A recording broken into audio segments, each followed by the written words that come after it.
C'est une terrible affaire, c'est un drame de la séparation, semble-t-il, dans la mesure où le couple était séparé depuis 2 ans de fait et 4 mois en réalité, puisque pendant 2 ans ils avaient vécu sous le même toit et depuis 4 mois le père des enfants était parti vivre ailleurs.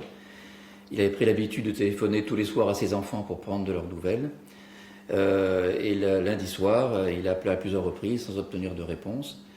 Il a donc décidé d'aller voir ce qui se passait, car il a commencé à nourrir quelques inquiétudes. Il est arrivé à 22 h au domicile de son ex-compagne. Il est rentré dans la maison et il a découvert dans une chambre le corps de sa compagne et de ses 2 enfants allongés sur un lit. Les 2 enfants étaient déjà décédés et sa compagne était dans un état de semi-conscience. Il a donc appelé les secours. Les secours ont constaté le décès des 2 enfants. Il s'agit d'une jeune fille de 7 ans et d'un petit garçon de 4 ans.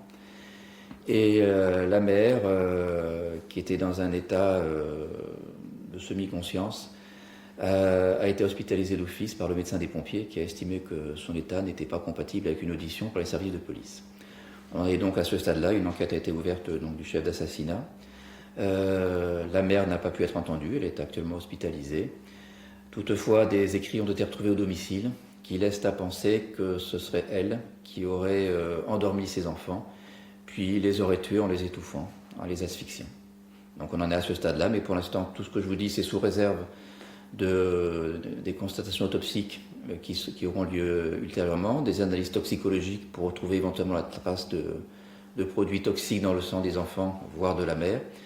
Et également, le plus important, ce sera l'audition de la mère qui nous explique si c'est bien elle qui a agi conformément à ce qu'on a retrouvé dans des courriers, et si c'est elle qui expliquera, si tant est qu'on puisse le faire, les raisons de son geste.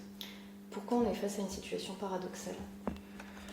Une situation paradoxale, car il semblerait que c'est une femme qui adorait ses enfants.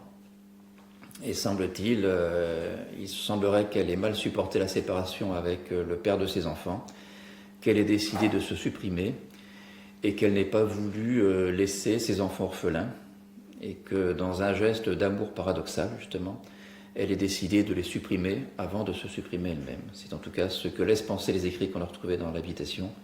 Tout cela, comme je vous le disais, ça reste à confirmer avec l'audition de la principale intéressée. Elle n'avait pas d'antécédents psychiatriques ? Aucun antécédent connu, aucun antécédent judiciaire, donc a priori c'était un couple, tout ce qu'il y a de plus normal. C'est pour ça que ce genre de situation est d'autant plus surprenant et apparemment inexplicable.